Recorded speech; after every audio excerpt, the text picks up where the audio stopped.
Bonjour et bienvenue dans Long Live, le podcast de la longévité. Dans ce nouvel épisode, j'avais envie d'aller plus loin dans les recommandations santé et longévité.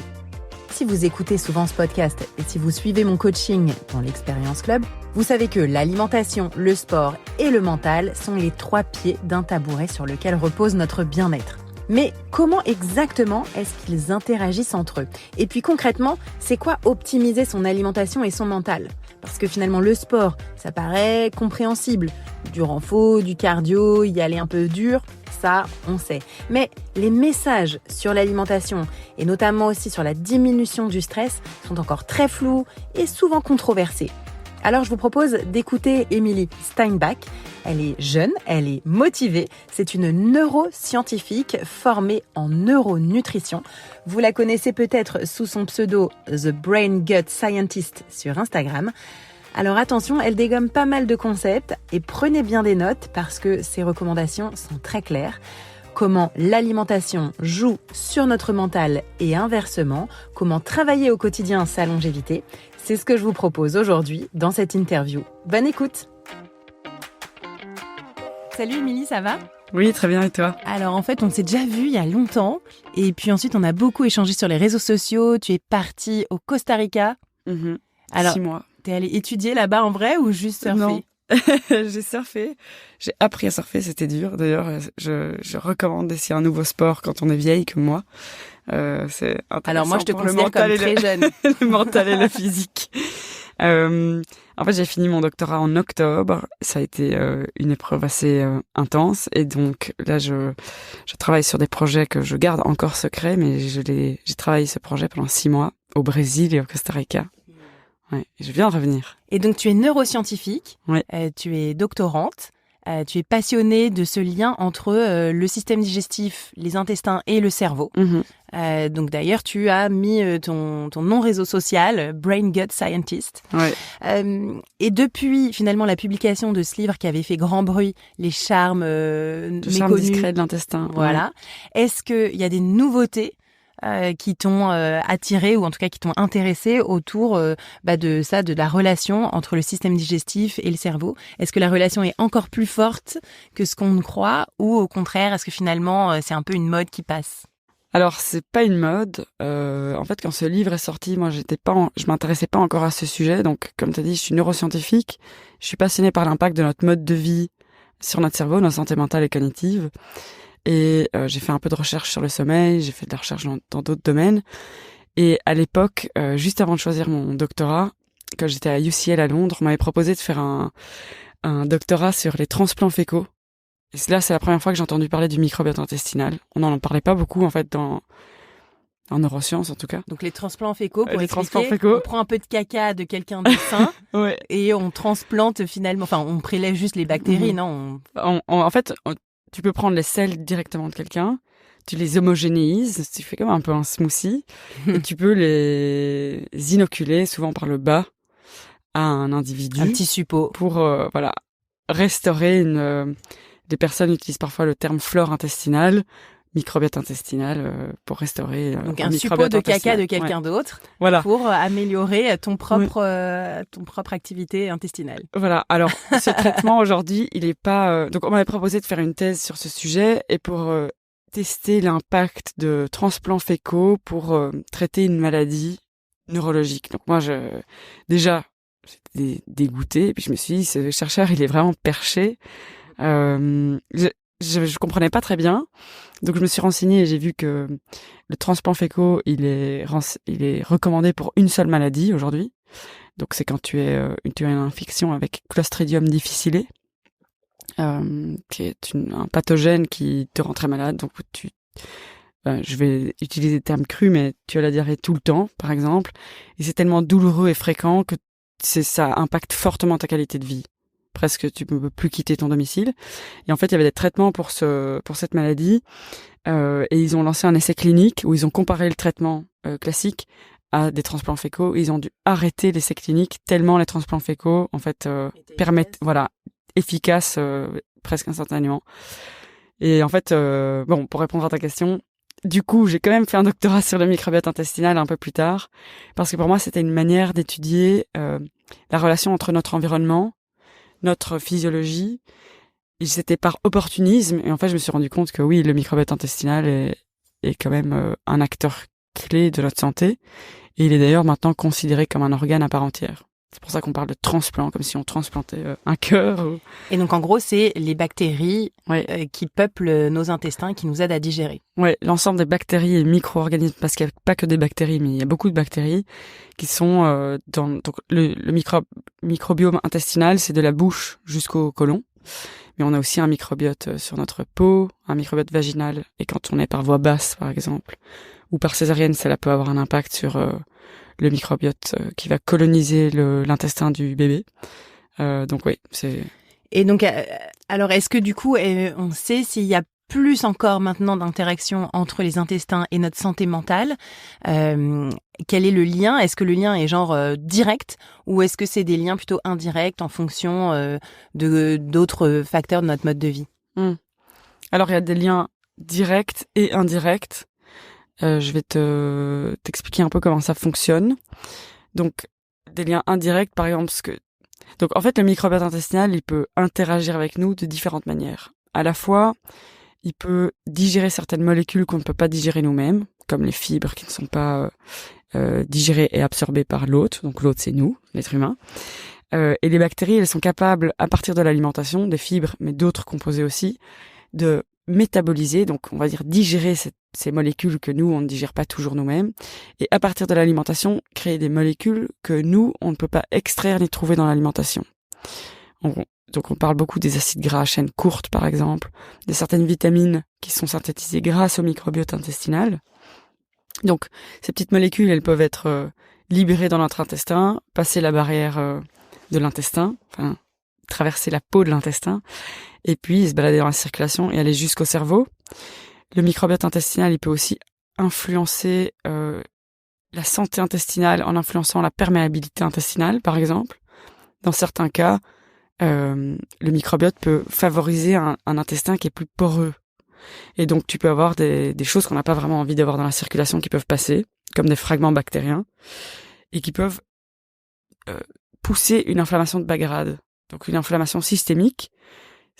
J'essaye de toujours avoir des petites images mentales. Pour moi, l'inflammation, évidemment, c'est bien plus complexe que ça. Mais en un sens, on pourrait voir qu'un effet de l'inflammation bas grade ou systémique, enfin chronique de bas grade, c'est comme si tu avais des embouteillages partout dans ton organisme. Et les organes peuvent avoir plus de mal à communiquer entre eux. Et on voit ça dans les maladies comme le diabète de type 2, l'obésité. Plein de manières aussi. On a un nerf vague qui connecte l'intestin au cerveau, et donc on peut aussi avoir un effet direct en activant ce nerf vague. Donc il y a plein de manières. Donc il y a un effet direct et indirect. Et c'est pas si perché ni une mode que ça de s'intéresser au microbiote intestinal. Et du coup, quel est vraiment le lien entre l'alimentation et la santé mentale? Est-ce que c'est plutôt genre facteur de dépression ou plutôt de l'humeur? Ou est-ce que c'est vraiment des maladies plus graves? Quel est le rôle en fait? Est-ce que c'est des petits détails ou est-ce que c'est vraiment de la maladie quoi? L'alimentation a un réel impact sur la santé mentale et cognitive. Et on n'en parle pas, on parle souvent... En fait, pour moi, un problème, c'est qu'en nutrition et en neurosciences, beaucoup d'approches sont extrêmement réductionnistes. On s'intéresse qu'à un organe à part entière, on oublie comme le cerveau, qui fonctionne en fait avec des molécules qu'on retrouve dans l'alimentation. J'aime donner cet exemple que la sérotonine, donc qui est un neurotransmetteur impliqué dans l'humeur, qui est fondamental dans l'humeur. Et d'ailleurs, les personnes qui souffrent de dépression souvent ont des dérèglements du circuit sérotoninergique. Et pour soigner une dépression, on peut donner des antidépresseurs qui vont moduler le circuit sérotoninergique. Eh bien, pour donner un exemple, ce neurotransmetteur, la sérotonine, il est synthétisé à partir d'un acide aminé, le tryptophane, qu'on retrouve que dans l'alimentation. Donc, c'est rare avec une alimentation normale, variée, diversifiée, d'avoir un déficit en tryptophane qui pourrait engendrer une dépression. Mais c'est pour donner un exemple. Et en fait, en neurosciences, dans mes études, on ne parlait jamais de nutrition. J'ai peut-être eu quelques fois un prof trop cool qui partageait une étude. C'est dingue quand même, ça. Ouais. Donc, moi, je suis passionnée par ça, donc j'essaie vraiment de faire le lien, de faire créer le lien liens entre les deux. Et d'ailleurs, ça passe pas toujours bien, tu vois. Quand j'ai quitté les neurosciences en disant je fais un doctorat dans le domaine de la nutrition et du microbiote intestinal, j'avais l'impression auprès de certains de mes pairs que j'étais quelqu'un de perché, quoi, que j'allais m'intéresser à des cristaux ou de l'astrologie. Je ne critique pas les personnes qui s'intéressent à ces sujets, évidemment.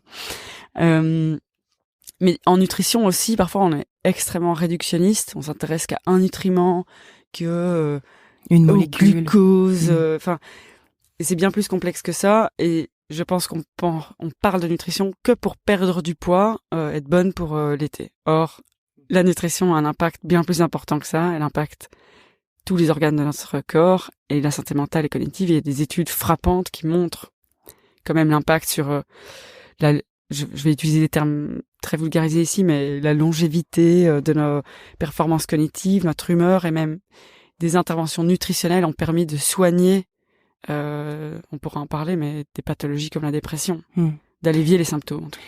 Alors, est-ce que il y a des aliments un peu particuliers? Je déteste, moi, parler de super aliments ou de trucs qu'il faut, mais est-ce qu'il y a une tendance qu'il faudrait plutôt respecter ou vers laquelle s'orienter pour qu'il y ait le meilleur lien entre l'alimentation et la santé mentale et cognitive?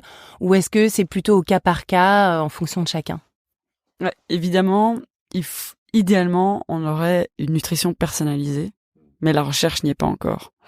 Donc, j'ai vu sur les réseaux sociaux qu'il y a des personnes qui vendent des régimes hyper personnalisés en fonction de tel ou tel prise de sang. En fait, la recherche n'y est pas encore. Et il y a un chercheur que j'aime beaucoup suivre qui s'appelle Tim Spector, qui a lancé son entreprise où il fait beaucoup de recherches en nutrition personnalisée. Mais ça demande de nombreuses analyses et un suivi médical extrêmement rigoureux. Et on peut pas encore faire d'extrapolation et dire, par exemple, les femmes blondes, grandes et sportives, avec tel type de groupe sanguin comme Lucille Woodward, ont besoin de manger plus de brocoli. Enfin, c'est très réducteur. Mais donc, merde, j'en mange plein. Non, je déconne. Moi, j'adore les brocolis. Moi aussi. Alors, pour la nutrition, en général, donc en général pour la population, ce qui est intéressant, c'est d'avoir une alimentation qui ressemble à un régime traditionnel.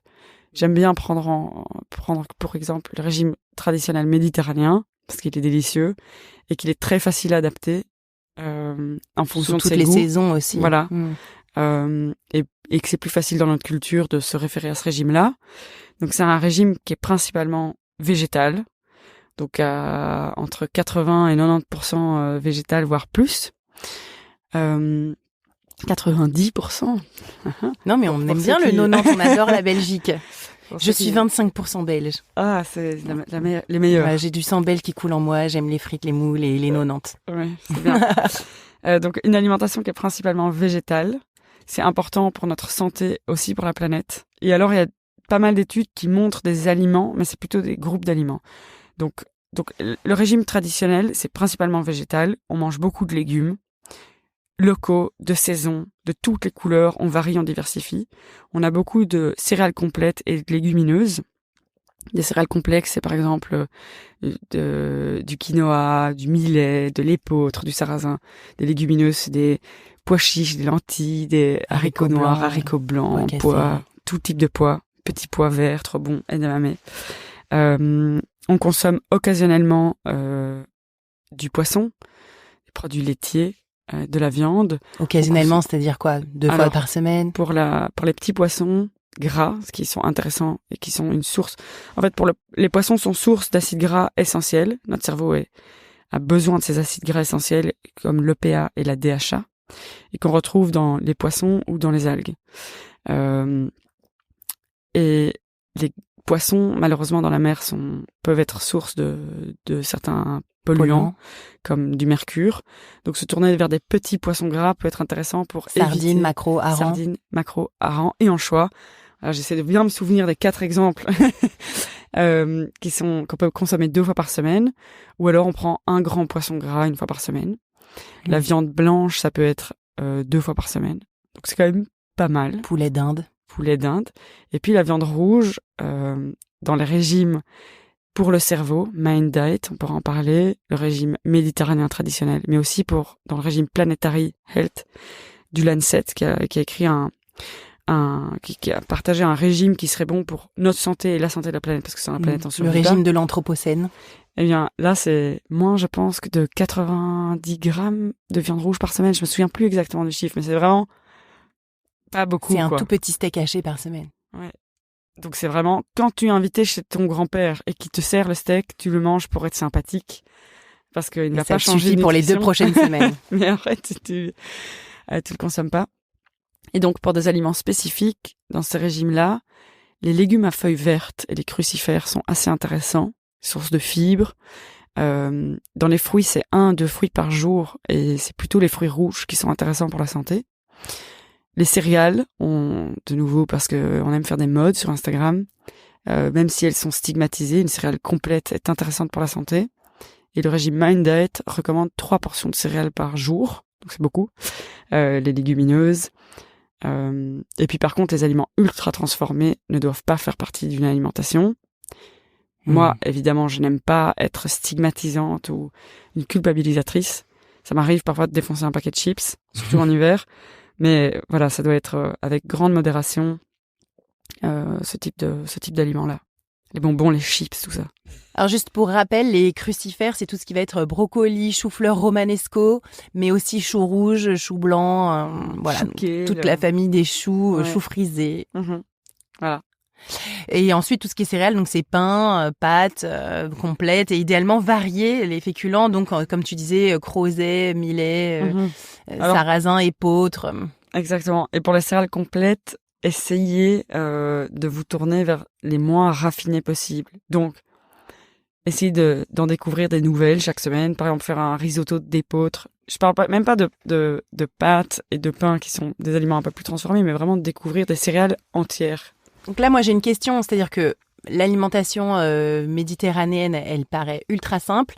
Après, je pense que beaucoup de gens se sont énormément éloignés. Comment est-ce qu'on peut se rendre compte, peut-être dans notre santé mentale ou dans notre quotidien, qu'on ne mange pas de la bonne façon? Je veux dire, parce que parfois, finalement, on se dit « Oh, ça, c'est quand même bien, j'ai mangé des pâtes à la sauce tomate ce soir. » Donc voilà. Comment est-ce qu'on peut se rendre compte que notre alimentation n'est pas forcément optimale d'un point de vue symptôme, finalement?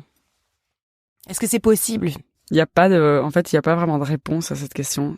C'est trop complexe.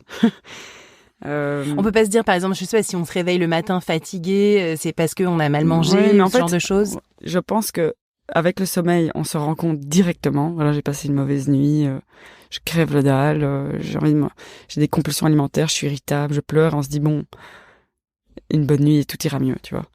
Pour l'alimentation, il y a certaines personnes qui peuvent, comme j'ai eu très tôt dans mon enfance, avoir des intuitions ou vraiment des envies et comme des révélations par rapport à leur alimentation. Le problème, je pense que c'est la plupart des gens ne font pas le lien entre ce qu'ils mangent et leur santé mentale. Ils pensent plutôt au poids. Et parfois, on attend des années et des années et des années pour se rendre compte. Et parfois, on ne se rend pas compte. Donc, il y a des personnes dans une maison de retraite, 10 000 personnes qui ont été suivies pendant 10 ans. Et ils ont étudié le lien entre leur alimentation et le déclin cognitif. Et donc les chercheurs ont établi des associations entre les aliments consommés, que j'ai cités plus tôt, et le déclin cognitif. Et ils ont montré que chez ces 10 000 personnes, il y avait une association assez forte avec certains types d'aliments et le déclin cognitif. Et donc ils ont établi un score qui s'appelle le score Mind Diet. C'est pas Mind pour l'esprit, c'est Mediterranean Intervention, blablabla. Je vais pas rentrer dans les détails. DASH, c'est aussi un autre régime dont on parle beaucoup en sciences. Ils ont montré que chez les personnes qui adhéraient le mieux au régime Mind, il y avait une réduction de 53% de risque de développer la maladie d'Alzheimer. Mais tu t'imagines ça? Parce qu'en fait, je veux dire, en termes de longévité, finalement, l'apparence physique, la forme, c'est rien par rapport à perdre la boule. Ouais. Enfin, je veux dire, ça, c'est quand même la plus grosse angoisse de la prise d'âge, c'est de perdre la mémoire, d'être Alzheimer ou d'autres maladies neurodégénératives. Donc, il y a vraiment un lien de 50%. 53% de réduction du risque de la maladie d'Alzheimer, c'est vraiment avec le régime méditerranéen. Oui, c'est une alternative du régime méditerranéen. En fait, le problème du régime méditerranéen, c'est qu'il y a plusieurs scores et que pour certaines personnes, c'est trop flexible. Donc le régime Mind te donne vraiment des grilles d'aliments. Donc c'est encore plus strict. T'as vraiment guillemets. 10 aliments qui sont cités, 10 classes d'aliments qui sont cités, 5 qui sont très fortement associés à une meilleure santé cognitive et 5 qui sont associés à un déclin cognitif. Alors lesquels sont associés au déclin cognitif? On veut tout de suite le savoir. Regarde, David est déjà en train de prendre des notes. Vas-y, les aliments. Les 10 aliments. Les 10 aliments négatifs. Ah, négatifs. Qui vont favoriser finalement peut-être le déclin cognitif. Ouais. Alors, on peut les classer dans cet ordre. Je vous les classe pas dans l'ordre du pire, mais ils sont tous Voilà, dans le même sac. Voilà. Donc la viande rouge et la viande transformée. OK. Les aliments frits ou les fast-food. Okay. Tout ce qui est pâtisserie et choses sucrées. Il y a l'alcool qui ne doit pas être supérieur à 1 verre par jour. Et là, le problème, c'est que c'est des associations. Et dans les études d'association avec l'alcool, souvent on dit que l'alcool est intéressant pour de nombreux aspects de la santé, mais il y a énormément de biais. En fait, il y a une grosse étude qui est sortie et qui a refait des analyses sur les grosses cohortes où on a tiré ses conclusions sur l'alcool. En fait, souvent, ils comparaient donc des abstinents à des personnes qui picolent un peu ou beaucoup. Sauf que ils n'ont pas pris en compte que dans les abstinents, il y avait des anciens alcooliques. Et surtout dans les abstinents, souvent, il y a des personnes qui viennent d'un milieu socio-économique beaucoup plus défavorisé. Donc en fait, on compare des choses incomparables. Il y a des énormes biais. Et surtout, dans les abstinents, il y a beaucoup de personnes qui sont malades. Donc en fait, si tu compares des personnes malades ou qui étaient alcooliques ou qui vivent dans des conditions difficiles versus des personnes qui sortent, qui ont plein de copains et qui ont de quoi s'offrir un verre de vin rouge. Il y a des biais comparatifs. Voilà, enfin, c'est problématique. Donc en gros, on est sur viande rouge, viande ultra transformée, les aliments frits, les pâtisseries, l'alcool et le dernier. C'est bizarre, mais c'est le beurre et la margarine. En fait, je pense que c'est plutôt pour les graisses la saturées. classe des graisses saturées, voilà. Et donc ça, c'était moins d'1 cuillère à soupe par jour. Et donc en fait, ils ont donné des quantités. Je peux te les partager. Donc c'est 3 portions ou plus par jour de grains entiers.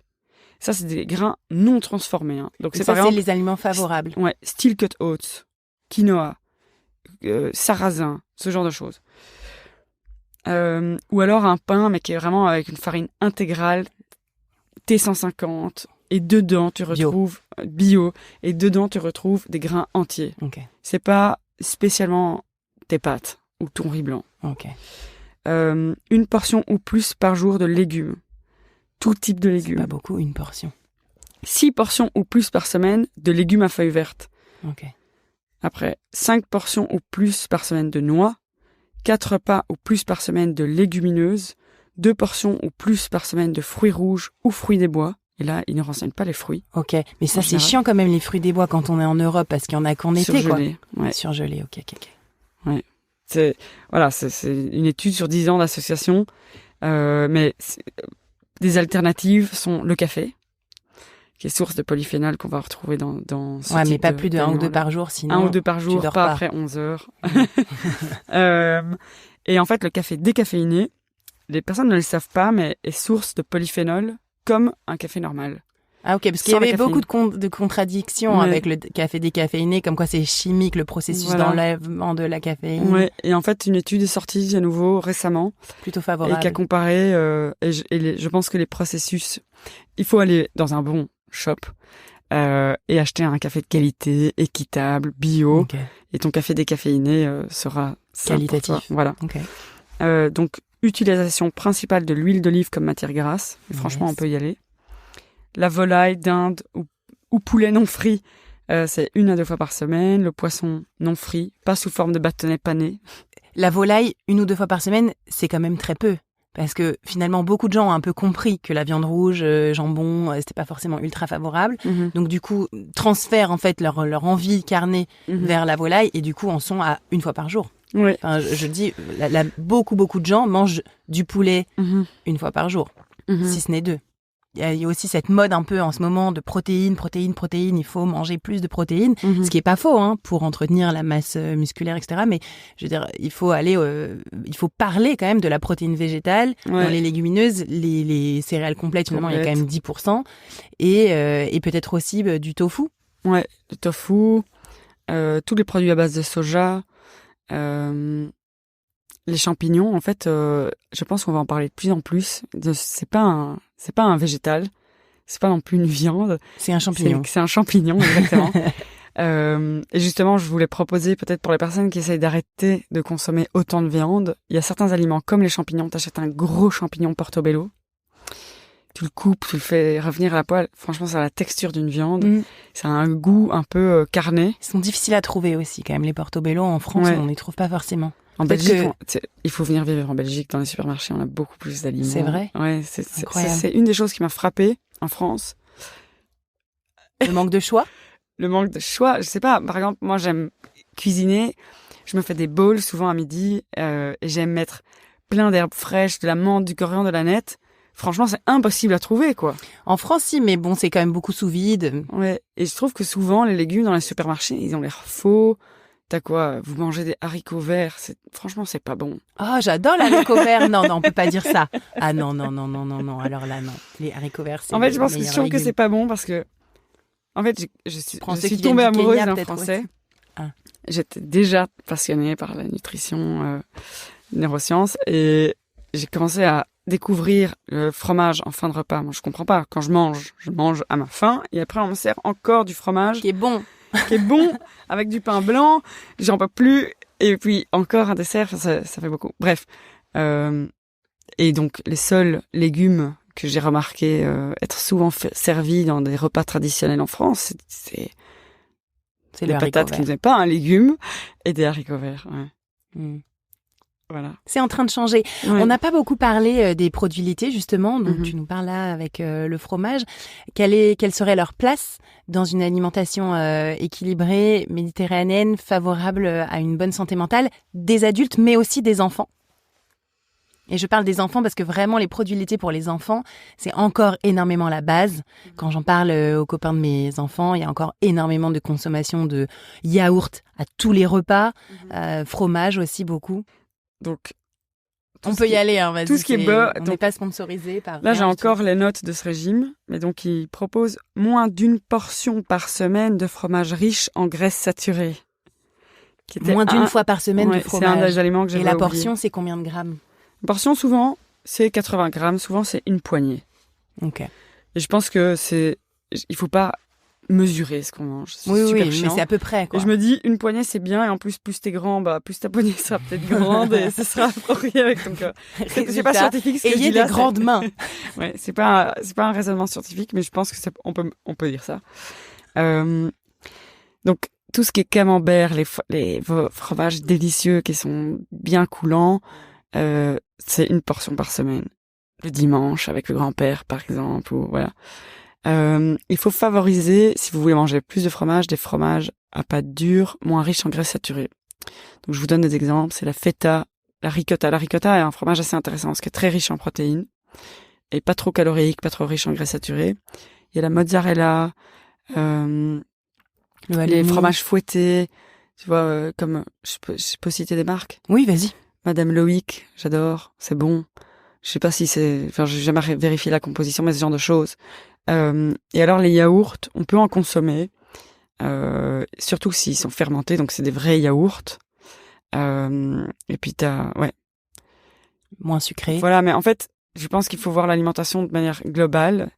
Si tu ne manges pas de viande ou de la viande une fois par semaine, comme c'est mon cas, quand on m'en sert, mais du coup, étant donné que la plupart des midis, je combine une céréale et une légumineuse, ça paraît compliqué, mais en fait, c'est une nourriture on dit peasant en anglais, enfin de paysan, quoi.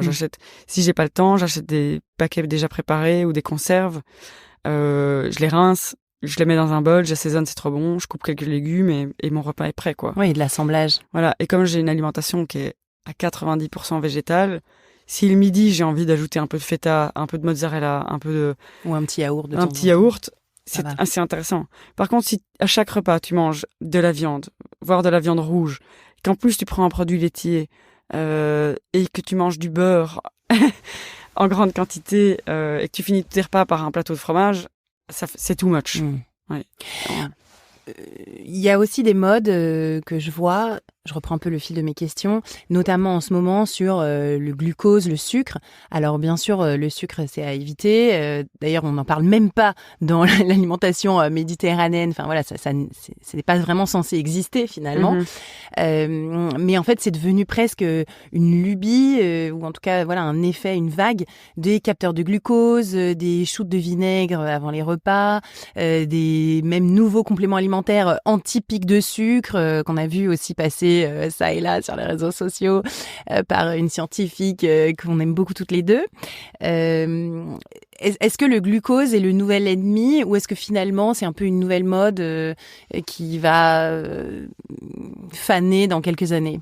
Toute mode en nutrition, dans la plupart des cas, en tout cas, est pour moi le plus souvent un argument de vente. Et il faut bien se demander à qui ça bénéficie le plus, à vous ou à la personne qui cherche à vous vendre quelque chose. C'est pareil avec les compléments alimentaires. Petite parenthèse dans ta question, mais chaque semaine, une industrie me propose de vendre des compléments alimentaires et on me propose entre 2000 et 5000 euros par story pour vendre des compléments alimentaires. Ouais. Donc je refuse chaque mois plus de 10 000 euros de revenus. Et ce serait très facile pour moi de faire de l'argent et de vendre, parce qu'en plus j'ai un code promo, évidemment. Je confirme, je suis aussi sollicitée très très régulièrement. Il faut faire vraiment attention quand vous regardez une nouvelle tendance, un nouveau complément alimentaire, ce nouveau genre de choses. Si cette personne a vraiment votre santé, c'est son intention première ou son portefeuille, quoi. Et en plus, on pourra en parler aussi, mais les compléments alimentaires, en plus de ruiner votre portefeuille, peuvent ruiner votre santé. Pas tous, mais certains. Bref, pour le sucre, je trouve que c'est une aberration, c'est une nouvelle mode qui est complètement débile. Comme j'ai dit, en nutrition, il y a une approche extrêmement réductionniste, et je trouve que se focaliser sur quelques aliments négatifs ou positifs, c'est trop réductionniste. Dans l'alimentation, je pense que la chose principale à regarder, c'est le degré de transformation. Et c'est ça le réel combat pour notre planète, pour notre santé, pour notre microbiote intestinal. Plus un aliment est transformé, plus, par exemple, il peut impacter ta glycémie. Avec une alimentation traditionnelle, il n'y a pas vraiment de risque. Une alimentation saine, variée, diversifiée, il n'y a pas de risque. Alors ces pics de glucose, en vrai, c'est un peu du bullshit. Non mais c'est bien, il faut le dire. D'abord, une personne normale, comme moi, qui a un métabolisme glucidique sain et qui bénéficie d'une belle hormone qui s'appelle l'insuline pour gérer les pics de glucose. Donc j'ai travaillé pendant 4 ans dans un laboratoire spécialisé dans l'étude de l'obésité et du diabète de type 2. Donc j'ai mis beaucoup de capteurs sur mon bras et j'étais très déçue. Ma glycémie, en fait, elle est stable, je veux dire. Alors que même les seules choses qui ont fait un réel pic et puis une rechute, donc visuellement ça ressemblait à un pic, mais ça ne dépassait pas un chiffre qui serait inquiétant pour ma santé, ni en haut ni en bas. Donc ni en haut du pic ni en bas. C'était une bière prise à jeun dans un Thalys en rentrant à Bruxelles. Je m'apprêtais à aller à une soirée. Et un énorme plat avec plein de vermicelle de riz, boboon. Parce que donc ça, c'est un aliment qui est quand même très transformé. Le riz est déjà source de glucides, mais comme on retire toutes les fibres, il n'y a déjà pas beaucoup de fibres dans le riz, et qu'on en crée une espèce de pâte, de riz, ça peut créer ce type de choses-là. Et c'était vraiment un boboon avec quasi 0 légumes. Donc, voilà, mes amis maintenant qui se mettent des capteurs de glucose, ils m'envoient et me disent, je pense qu'il y a un problème, mais ça bouge pas beaucoup. Bah oui, ça bouge pas beaucoup parce que tu t'alimentes correctement, que tu es en forme, et tu es un être humain parfait de santé, quoi. Et même si tu avais souvent des pics et des rechutes, ce n'est pas la première cause du diabète de type 2. C'est en prenant du poids et en ayant des dérégulations métaboliques que tu peux favoriser l'apparition de diabète de type 2. Donc, toi qui cours beaucoup, qui a une alimentation saine, disons que tous les jours, à 10h du matin à jeun, tu te mangerais un petit bol de riz blanc et que tu ferais ça toute ta vie, disons. Mais pire qu'un bol de riz blanc, je sais pas. Des bonbons. Un grand verre de jus d'orange à jeun et que tu manges rien 2 heures après et qu'on voit bien le pic, ce ne serait pas suffisant pour favoriser l'apparition d'un diabète de type 2. Je trouve que c'est vraiment stigmatiser l'alimentation et avoir un combat qui en fait, insignifiant par rapport à d'autres combats qu'on peut mener quant à l'alimentation.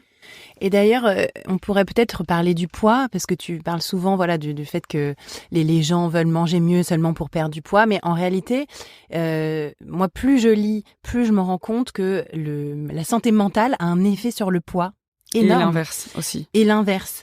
Ouais. Comment est-ce qu'on peut en parler de façon plus vulgarisée? Est-ce qu'encore une fois, c'est au cas par cas, à cause de traumas ou de choses qu'on a vécues dans sa vie? Ou est-ce que finalement, l'alimentation qu'on a, qui joue sur notre santé cognitive, joue ensuite sur notre poids? Mm-hmm. Et un peu les deux? C'est les deux. En fait, une autre raison pour laquelle j'ai choisi mon sujet de thèse, c'est parce que donc c'était l'étude du microbiote duodénogéjunal. Un microbiote fascinant, très peu étudié. J'étais une des pionnières dans l'obésité humaine. Et en fait, l'obésité est une maladie très, très, très complexe et multifactorielle qui va bien au-delà d'un simple déséquilibre de la balance énergétique avec je mange trop et je bouge pas assez. Il y a des facteurs psychologiques, évidemment, et on voit d'ailleurs des patients qui disent je mange pour combler un vide. Est-ce que c'est que l'obésité ou est-ce que ça peut être juste le surpoids? Surpoids et obésité, c'est complexe et multifactoriel, oui. Les deux. Et puis en fait, je pense que en sciences, en médecine, on catégorise, on met les gens dans des cases pour pouvoir dire. En fait, ça permet de, par exemple, dire quand tu as un surpoids au-dessus de 25, quand tu as un IMC entre 25 et 30, alors il faut faire tel type d'intervention. Nutrition, activité physique. Quand tu dépasses 30, tu peux avoir accès à certains médicaments qui peuvent permettre de perdre du poids. Quand tu dépasses 35 et que tu as beaucoup de comorbidités, on peut envisager une chirurgie de l'obésité où on coupe un segment de l'intestin. Et puis, et c'est sur ces patients-là que j'ai étudié le microbiote duodénogéjunal. Ou alors, si t'as pas de comorbidité, à 40, hop, t'as le droit d'avoir accès à la chirurgie bariatrique en France. Mais bon, c'est un continuum. Donc, surpoids et obésité, c'est multifactoriel. T'as la nutrition, t'as aussi l'environnement, l'exposition à des polluants, l'exposition à certains aliments qui peuvent favoriser l'inflammation de bas grade. Et l'inflammation de bas grade peut créer des changements métaboliques chez nous et favoriser la prise de poids, l'envie de manger. Et, par exemple, les émulsifiants, il y a des études qui montrent assez bien le rôle sur le microbiote intestinal qui impacte notre santé. Enfin bref. Et en fait, le poids, il faut essayer de le maintenir dans une certaine fourchette. Donc, idéalement, un IMC qui est en dessous de 25, mais idéalement encore moins. Il faut surtout s'intéresser aussi à sa masse musculaire. La masse musculaire est vraiment capitale pour notre santé. À partir de 30 ans, elle fait que dégrader, donc il faut l'entretenir. Faire de la musculation. Use it or lose it, ouais. Faire de la vraie musculation, des vraies séances classiques de renforcement musculaire, avec des répétitions avec charge jusqu'à l'épuisement, 2 fois par semaine, qui recrute tous les muscles du corps. Mais donc, par rapport à l'obésité, évidemment, les personnes en surpoids sont stigmatisées, ça peut influencer la santé mentale, mais il y a aussi un effet sur les fonctions cognitives, le sommeil. Quand on est en situation de surpoids, on a beaucoup plus de risques d'avoir des troubles du sommeil. Les troubles du sommeil influencent l'appétit. Quand tu dors mal, tu as plus faim. Tu vas vers des aliments salés, il y a des changements avec certaines hormones comme la leptine ou la gréline qui vont influencer ton appétit. C'est vraiment très très très complexe. Et je pense que si on ouvre le débat si on ouvre un peu plus la conversation de manière plus intelligente autour du surpoids et de l'obésité, on pourrait permettre à certaines personnes de s'en sortir, alors qu'aujourd'hui c'est encore trop stigmatisé comme tu bouffes trop parce que t'as pas de contrôle, alors qu'en fait, par exemple, une personne qui est en situation d'obésité, elle va, je donne un exemple, avoir une accumulation de masse grasse importante. Le tissu adipeux, en fait, c'est un organe à part entière qui synthétise des hormones, notamment la leptine, qui est une hormone qui favorise la satiété. On a moins faim. Donc faire du gras donne moins faim. Normalement. Dans une certaine. Donc si toi tu perds un peu de gras, tu synthétiseras sans doute moins de leptine. Tu es déjà mince, et donc tu n'auras plus. Tu devrais avoir plus faim. Je vulgarise assez fort. Ok. Donc perdre de la graisse donne plus faim. Mais bon, après, donc par exemple chez des patients anorexiques, et je l'ai vu dans mon doctorat qui qui participaient à l'étude, enfin des patientes très très minces avec des antécédents d'anorexie, elles avaient des taux de leptine très très très élevés. Elles ont faim à mort. Elles ont faim à mort, mais je pense que pour plein d'autres raisons, donc c'est pas si simple que ça, mais pour plein d'autres raisons, elles n'écoutent. Enfin, il y a d'autres choses qui se passent qui fait qu'elles résistent à leur faim. Voilà. Mais donc quand tu prends du poids, le gras, normalement, il s'accumule sous la peau. Le gras sous-cutané est plutôt sain pour la santé. Et les femmes, on va avoir beaucoup de gras autour des poignées d'amour, dans les cuisses, dans les fesses, un peu dans le bas du ventre. C'est le gras gynoïde, qui est beau, qui est sain, qui libère des hormones intéressantes pour nous, notamment des œstrogènes, et qui sont plutôt protecteurs pour notre santé. Le problème, c'est quand tu as saturé ce gras sous-cutané, et les hommes le saturent beaucoup plus vite que nous parce qu'ils ont moins de capacité à stocker du gras. Tu vois, par exemple, mes chevilles, elles sont grasses alors que tu vois, j'ai du gras. Un homme, si tu regardes les chevilles de ton mec, c'est la peau, quoi. Eux, ils ont tendance à stocker plus du gras autour des viscères, dans le ventre, autour du cœur, dans le foie. Et ce gras-là, il est associé à de nombreux problèmes pour la santé, notamment à cette inflammation. Et donc, chez les personnes qui souffrent de surpoids ou d'obésité avec une grosse masse grasse viscérale, la fonction endocrine, donc de libérer des hormones de leur tissu adipeux, peut être dysfonctionnelle. Donc, une personne qui souffre d'obésité peut avoir tout le temps faim, tout le temps faim, même si, en fait, elle est en situation de surpoids. Et comme le tissu adipeux, de nouveau, je vulgarise très fort, est malade, qui n'est plus bien vascularisé, parfois il meurt, c'est un peu la fibrose du tissu adipeux, et le cerveau ne prend plus vraiment en compte cette masse grasse.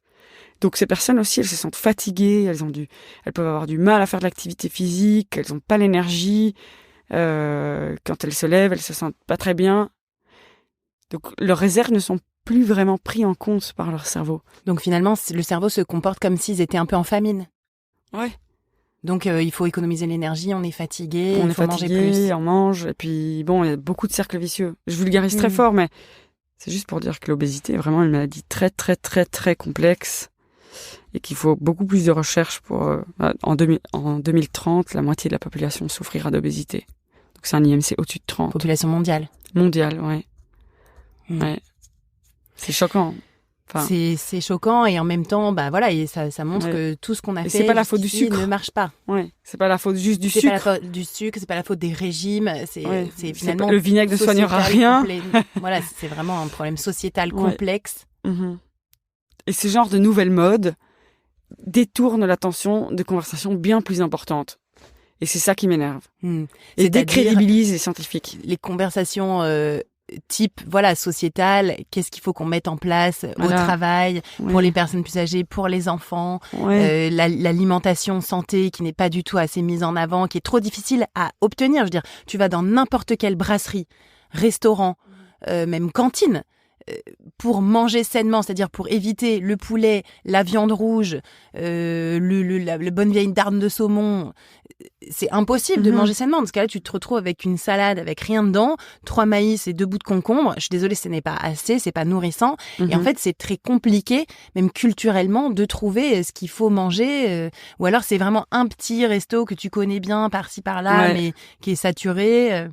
Et c'est encore pas assez vu. Et je vois, par exemple, dans mes enfants à la cantine, alors on a quand même énormément de chance en France d'avoir des cantines, parce que je compare avec l'Angleterre, l'Irlande, des pays que je connais bien, ou l'Allemagne, où les enfants n'ont pas du tout ça. C'est des sandwichs faits par maman, ou alors même carrément en Domino's Pizza directement dans les écoles. Donc oui, je ne rigole pas. Aux États-Unis, c'est ça. Mais malgré tout, dans la cantine, mes enfants, c'est toujours la viande, un petit peu de légumes, et encore, généralement, ils sont pas bons, et un dessert ou du fromage. Et, par exemple, tu partages souvent des stories. Je suis fan de Lucille Woodward depuis très longtemps. Mais moi, je suis fan d'Emily Steinbeck, donc c'est très bien. Ce sont mes 2 fans interposés. Tu partages souvent des stories où tu prends les escaliers, par exemple. Mais je préférais que on s'intéresse plus à créer des nudges partout, en mettant dans le métro, sortez une station plus tôt, marchez, je sais, ce genre de choses. Prenez les escaliers avec, il y a souvent, pas souvent en fait, rarement, mais elle me marque des escaliers avec des nudges qui te disent, c'est bon pour votre santé, encore un pas, un pas après courage, l'autre. vous êtes des champions, et puis t'arrives en haut, à Opéra, t'espères que quelqu'un te tape dans la main en disant bravo. Plein de choses comme ça pour essayer de faire bouger les gens, de les faire manger mieux. Je sais pas, de mettre en place dans les écoles. Il y a des études qui montrent ça, elles sont trop mignons. Comment faire en sorte que les enfants s'intéressent à l'alimentation santé. Et des chercheurs ont emmené juste une fois des enfants dans un potager, trouver leurs légumes eux-mêmes, les nettoyer, les couper, les cuisiner. Et en fait, quand ils le font et quand ils voient d'où ça vient, que c'est chouette, ils préfèrent consommer ces aliments, ils ont envie de les consommer. Quand en France, oui, on te donne une pomme, comparé à un sneaker, c'est pas très intéressant. Ouais, tout à fait. Après, je pense que il y a aussi ce sentiment en fait de fatigue permanente.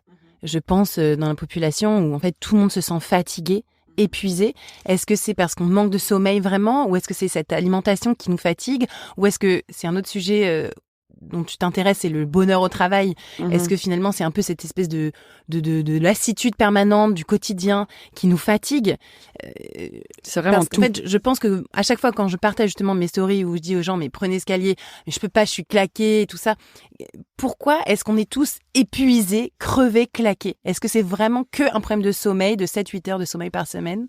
Alors, juste par rapport à la personne qui dit je peux pas, je suis claquée. Argument.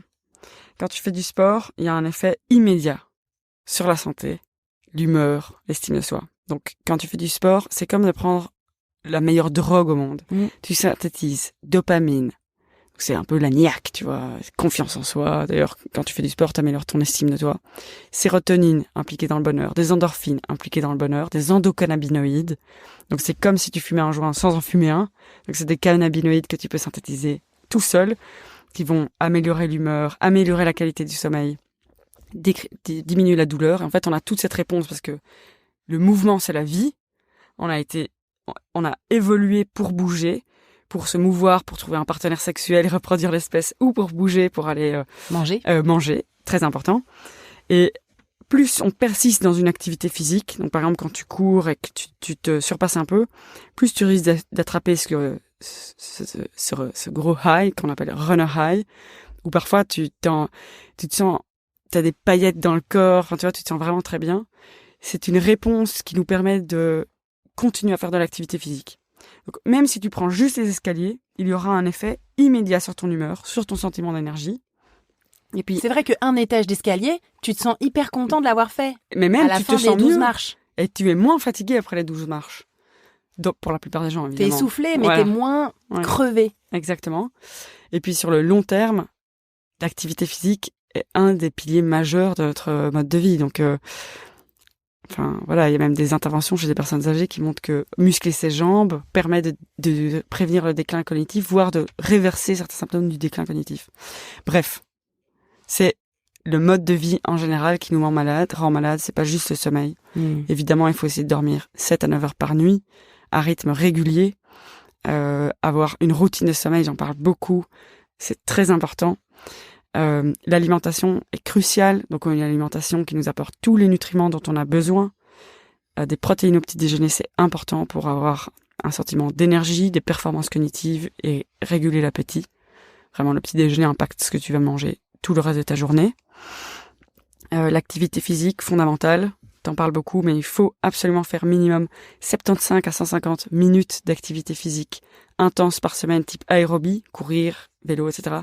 Ou 150 à 300 si c'est d'intensité modérée ou légère. Intensité élevée, c'est je n'arrive plus à parler à la personne avec la personne avec qui je cours. Et il faut absolument faire 2 séances de renforcement musculaire par semaine. T'en parleras. Et puis il y a plein d'autres choses, les relations sociales. Ça, c'est important, c'est une nourriture du cerveau. La gestion du stress, si on se sent fatigué, c'est qu'on est stressé de manière chronique, parce qu'on est tout le temps sollicité, entre autres par nos écrans, mais pas que. Le travail, la charge mentale en général. Oui, la charge mentale des femmes. Toi, tu es une héros, tu es femme. Oui, mais les hommes aussi ont avec quand des même enfants. une charge mentale. Enfin, il faut. Je pense que quand même, dans la société moderne, les hommes ont aussi des charges mentales énormes. Ils ont aussi leur lot de difficultés. Enfin, il y a aussi une charge mentale. Je pense que, en tout cas, quand on est parent et qu'on travaille et qu'on est un parent un peu impliqué, qu'on soit homme-femme, oui, parent impliqué, ou il ou elle ou ce que tu veux, tout le monde a une charge mentale énorme. C'est-à-dire que tu as aussi une responsabilité du foyer, financière, de nourrice, de nourrir ce foyer, les animer, etc. Donc, je pense que la charge mentale, elle est vraiment très forte chez les deux c'est sexes. Beaucoup, ouais. Certaines personnes s'occupent de leurs enfants et de leurs parents qui sont en train de vieillir. Tout à fait. Voilà, je parle du mode de vie en général parce que je pense que notre mode de vie d'aujourd'hui nous rend malades et qu'il faut que ça change. Donc c'est pas juste le sommeil. Un mot peut-être pour conclure sur la ménopause. Alors il y aurait tout un chapitre à révéler, mais tu vois par exemple donc cette semaine on a eu dans notre podcast Nathalie Simon et puis dans un autre podcast d'Elsa Wolinski, Carla Bruni. Toutes les deux se sont exprimées sur leur gestion. Elles ont 3 ans d'écart. C'était assez rigolo. T'avais Nathalie Simon assez sereine, en pleine forme, qui nous raconte qu'elle a quand même un mode de vie assez drastique, mais voilà qui lui plaît. Très sain. Et Carla Bruni qui dit que c'est la panique, elle mange plus rien, c'est très dur, elle a méga faim, mais malgré tout son corps bouge, enfin son corps se transforme et qu'elle le subit. Est-ce qu'on est un peu obligé de subir cette transition qui peut durer jusque 10 ans ou est-ce qu'il y a finalement des clés pour que la ménopause se passe bien? Je pense qu'il va avoir une conversation avec son médecin, le challenger et demander des avis secondaires. En fait, à la ménopause, il y a de nombreux changements, entre autres la chute de production d'oestrogène, qui a un réel impact sur, par exemple, le déclin cognitif. Donc, quand on prend des souris et qu'on retire leurs ovaires et qu'elles ne produisent plus d'œstrogène, elles commencent à attraper des signes de déclin cognitif. Si on leur donne des œstrogènes, on leur administre de manière chimique des œstrogènes, le déclin cognitif s'arrête, voire régresse. Donc, je ne dis pas là que quand on devient ménopausé, on attrape des problèmes cognitifs, mais il faut... Non, mais la maladie d'Alzheimer concerne beaucoup plus les femmes que les hommes. Il faut, en fait, aller voir son médecin et étudier les bénéfices-risques de chaque traitement proposé, comme la thérapie de remplacement hormonal. À la ménopause, on connaît des changements comme beaucoup de femmes ressentent des troubles du sommeil, la dépression. La dépression, l'anxiété, le stress, ce ne sont pas des choses qui s'en vont toutes seules.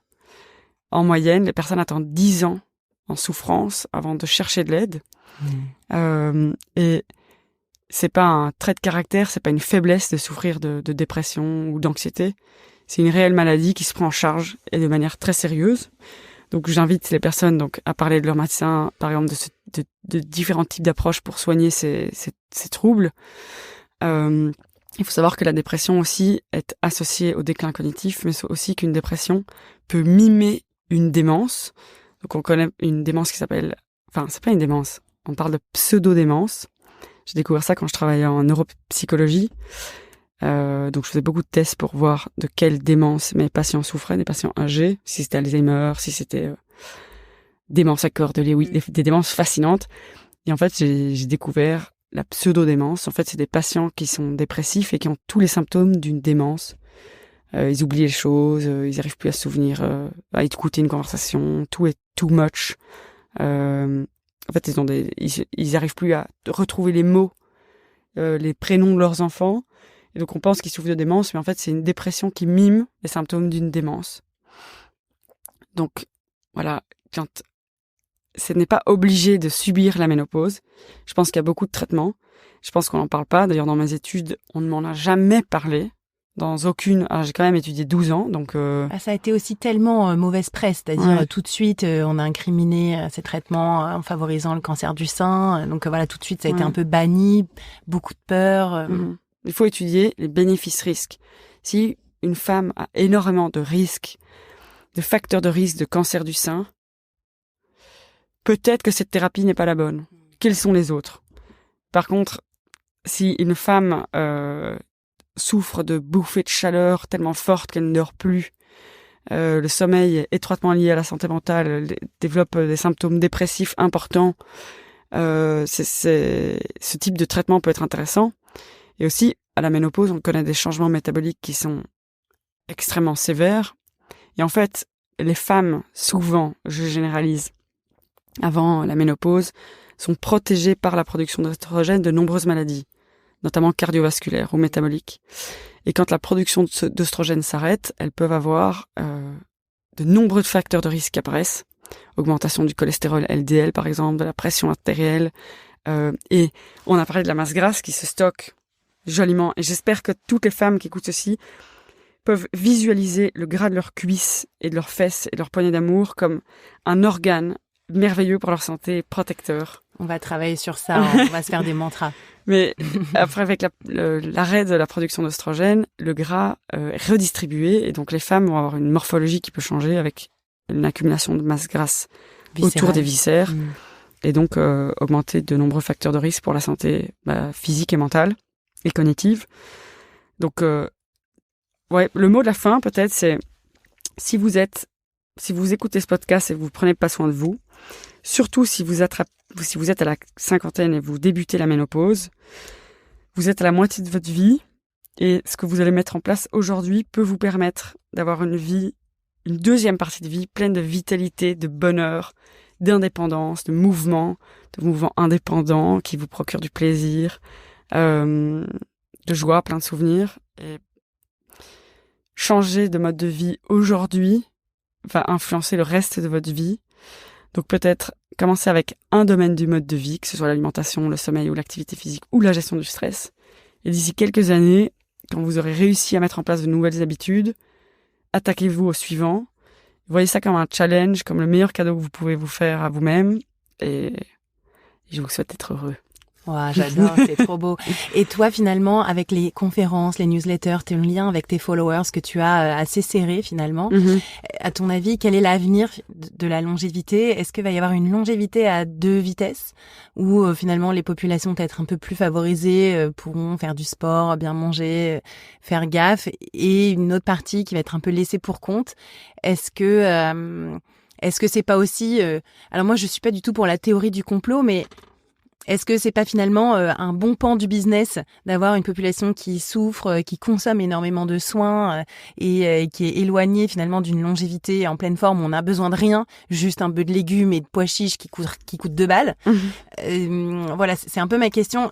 Encore une fois, je suis pas du tout dans la théorie du complot, mais est-ce que vraiment il y a une volonté globale de faire changer ça? Moi, Toi, t'es beaucoup plus jeune que moi. J'ai passé 12 ans dans des laboratoires isolés avec beaucoup de connaissances que je ne mettais en place que pour moi-même. Et maintenant que je me mets à m'intéresser à des mises en place, par exemple, de notre gouvernement pour améliorer la santé, que je suis en lien avec la population, je me rends compte que on est vraiment laissé pour compte. Je sais pas si ça se dit, mais par exemple, ça va pas assez vite. Quelles sont les démarches qu'on met en place pour favoriser une alimentation saine? J'en vois très peu et les quelques que je vois sont assez bidons. J'ai vu qu'en Angleterre, il y avait un comité de chercheurs qui avait écrit un grand document pour demander des taxes sur les aliments ultra transformés. Et ce document, en fait, était accepté et en last minute, il a été refusé. Je me rappelle très bien. Moi, dans mes rêves, je sais peut-être pas... ici, c'est peut-être pas démocratique, ce que je veux dire, mais les aliments ultra transformés sont vendus dans des magasins spéciaux, comme quand tu achètes des cigarettes. Je parle pas de pâte blanche, hein. Je parle de chips comme des Doritos, de bonbons multicolores. Tout ça, ce sont des aliments qui devraient être interdits dans les écoles. Donc, ni en vente, ni permis. Je pense qu'il faudrait avoir des cours à l'école. D'ailleurs, je le dis et je le répète souvent. Donc, je dis à tout le monde, si une école me demande de venir pour faire une intervention mode de vie, cerveau, je le fais gratuitement. Seulement 2 écoles m'ont demandé de le faire. Je serais ravie d'en faire plus, mais je ne vois pas beaucoup de démarches qui nous permettent d'aller mieux. Par contre, je vois beaucoup de soutien, de acclamation, je sais pas, mais pour des entrepreneurs qui lancent des solutions bidons, vraiment, qui nous décrédibilisent. Des compléments alimentaires complètement bidons, sucrés, qui font plus 8% de croissance par an. Ouais, c'est aberrant, les compléments alimentaires. Il y en a quelques-uns qui, pour moi, il y en a environ 4 ou peut-être 5 qui peuvent être justifiés dans des situations très spécifiques. Mais la plupart des compléments alimentaires présentent de réels risques. D'ailleurs, c'est marrant, j'ai regardé une analyse qui a été faite en 2012 sur les produits accessibles sur le marché, visant la perte de poids. Je pense que tu dois avoir beaucoup de femmes qui s'intéressent à ça dans ta communauté. Et ils ont montré que ceux qui sont disponibles en ligne, donc sur Internet, pour beaucoup contiennent des substances qui sont soit pas testées chez l'homme, soit interdites de mise en vente sur le marché, ou des substances qui sont connues comme cancérogènes ou qui peuvent favoriser l'apparition de troubles cardiovasculaires. Donc voilà, attention, la plupart des compléments que vous trouvez en ligne, même si ils participent à une belle économie, en fait, ne participent pas à l'économie de votre santé. Restons simples. Ouais. Merci beaucoup, Émilie. On pourrait discuter encore pendant des heures, mais il va falloir qu'on te libère. Donc, merci infiniment pour tes propos. Donc, on peut te retrouver sur ton Instagram, sur ton site, ta newsletter également, et un livre en préparation. Vas-y. Ouais, donc Instagram, The Brain Gut Scientist, comme The, THE, qui pose problème pour les Français. Mais pas pour les Belges. Brain comme cerveau, gut comme intestin et scientist comme scientifique. Mon site internet, c'est feedyourbrain.io. Je donne beaucoup de conférences en entreprise pour permettre aux collaborateurs d'améliorer leur mode de vie. Et puis, si vous me retrouvez quelque part, vous trouverez ma newsletter et tout ça. Et j'espère que mon livre sortira bientôt. Normalement en janvier 2025. Et ce sera un premier livre pour vous expliquer comment nourrir votre cerveau pour être joyeux, plein de vitalité, préserver vos fonctions cognitives tout au long de la vie et aussi votre santé métabolique. Donc la gestion du poids tout au long de la vie. Eh ben, on te souhaite le meilleur et une super continuation. Merci beaucoup, Émilie. Merci pour tout ce que tu fais.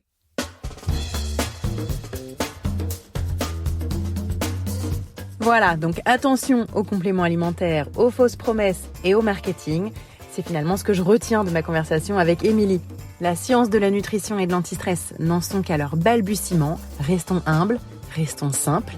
Moi, je vous dis à très bientôt dans un autre épisode de Long Live. La semaine prochaine, le débrief sur cet épisode avec David Ordonneau.